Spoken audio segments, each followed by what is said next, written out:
राजस्व कार्यों की समीक्षा को लेकर आज इंदौर के कलेक्टर कार्यालय में बैठक का आयोजन किया गया। इंदौर कलेक्टर आशीष सिंह की अध्यक्षता में हुई इस बैठक में पता चला कि 12 या 13 प्रकरण ऐसे हैं जो 3 माह से अधिक लंबित हैं। इसको लेकर कलेक्टर ने राजस्व अधिकारियों के कार्यों को सराहा है। इसके अलावा कलेक्टर ने ई रिक्शा के रूट और बस स्टैंड निगरानी समिति की बैठक को लेकर भी चर्चा की। इंदौर कलेक्टर आशीष सिंह की अध्यक्षता में आज कलेक्टोरेट सभागार में राजस्व अधिकारियों के संग बैठक की गई। इस दौरान कलेक्टर ने राजस्व से जुड़े तमाम कार्यों की समीक्षा की। बता दें कि पूर्व में कलेक्टर ने सभी अधिकारियों को निर्देश दिए थे कि राजस्व से संबंधित कोई भी प्रकरण 3 माह से अधिक समय तक लंबित ना रहे, या यूं कहें कि राजस्व से संबंधित लंबित पड़े कार्य 3 माह के अंदर अंदर हो जाने चाहिए। इसी का परिणाम है कि राजस्व से संबंधित सभी कार्य 3 माह में ही पूरे कर लिए गए, जिस पर कलेक्टर ने संतोष व्यक्त किया है। इसको लेकर इंदौर कलेक्टर ने कहा कि सभी काम निपटा लिए गए हैं। केवल 12 से 13 प्रकरण ऐसे हैं जो 3 माह से अधिक लंबित हैं।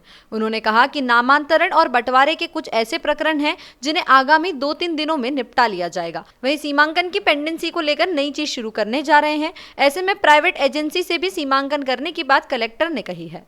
बस स्टैंड निगरानी समिति की बैठक को लेकर कलेक्टर आशीष सिंह ने कहा कि इंदौर में जितने भी बस स्टैंड हैं उससे हर दिन प्रत्येक बस से 50 और 75 रुपए प्रत्येक बस से लिया जाता है। इस फंड का सदुपयोग हो उसको लेकर भी कार्य योजना तैयार की गई है। कलेक्टर ने कहा AICTSL कंपनी की तरफ से जो फंड आता है उसका उपयोग कोई इंफ्रास्ट्रक्चर का काम हो, शौचालय बनाना हो या फिर लाइट लगाना हो तो इस फंड का उपयोग उसमें ही होगा। वहीं सड़क सुरक्षा समिति को लेकर भी चर्चा की गई। इसमें ई रिक्शा के रूट को लेकर भी चर्चा की गई। ऐसे 2 रूट तय किए गए हैं जिस पर पायलट बसेस पर कलर कोडिंग के माध्यम से चलाया जा सकता है।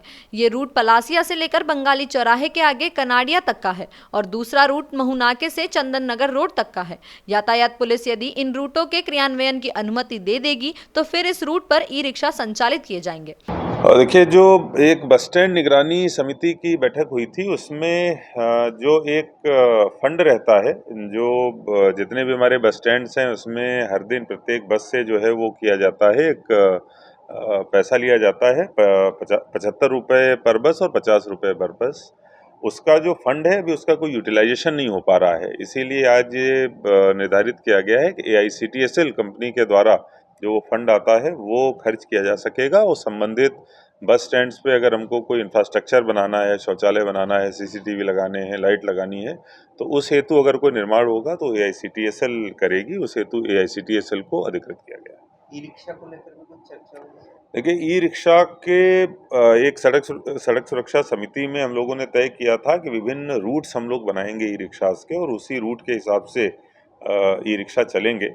आज एक प्रेजेंटेशन के माध्यम से एक स्टडी जो हम लोगों ने कराई थी, तो 2 रूट निर्धारित किए गए हैं जिन पर पायलट बेसिस पर जो निर्धारित रूट हैं ई रिक्शा के, उसके हिसाब से कलर कोडिंग के माध्यम से चलाया जा सकता है। लेकिन ट्रैफिक पुलिस को वो चीज़ दी गई है कि एक बार उनके द्वारा अपने स्तर पर इसका आकलन करें कि क्या ये चीज़ इम्प्लीमेंटेशन होने के लायक है, इसको इम्प्लीमेंट कराया जा सकता है ट्रैफिक पुलिस के माध्यम से, और क्या इससे ट्रैफिक में सुविधा प्राप्त होगी। अगर ट्रैफिक पुलिस के द्वारा इस पर हामी दी जाती है तो फिर दिवाली के बाद हम लोग इस व्यवस्था को पायलट बेसिस पर 2 रूट से चालू कर सकेंगे। कौन से रूट? अभी जो रूट एक पलासिया से लेके बंगाली चौराहा और उससे आगे जो कनाडिया रोड है वहाँ का रूट लिया गया है। दूसरा गंगवाल से महू नाके से लेके चंदन नगर साइड का जो रूट है, 2 रूट आइडेंटिफाई किए गए हैं। लेकिन जैसा मैंने बताया कि ट्रैफिक पुलिस के माध्यम से इसको एनालाइज करके अगर इसको क्रियान्वित किए जाने योग्य है, उनके द्वारा अगर इसको क्रियान्वयन आसानी से हो पाएगा और उसकी वजह से अगर ट्रैफिक में सुविधा प्राप्त होगी तभी इसको दिवाली के बाद हम लोग पायलट बेसिस पे चालू करेंगे। देखिए, आरओ बैठक आज आयोजित करी गई थी जिसमें जो हमारे राजस्व के जितने भी कार्य हैं उन सभी की समीक्षा की गई और हम लोगों ने अपने लिए ये टारगेट रखा था कि ज़िले में कोई भी ऐसा राजस्व प्रकरण नहीं होना चाहिए जो 3 महीने से अधिक समय के लिए लंबित हो। और बहुत अच्छी बात है कि सभी ने मेहनत करके लगभग उस लक्ष्य को अचीव कर लिया है। आज जो समीक्षा में आया है कि कुछ 12 या 13 ऐसे प्रकरण केवल बचे हैं जो 3 महीने से अधिक के लंबित हैं, जो नामांतरण या बंटवारे के हैं, जिनको भी अगले 2-3 दिनों के अंदर निराकरण कर लिया जाएगा।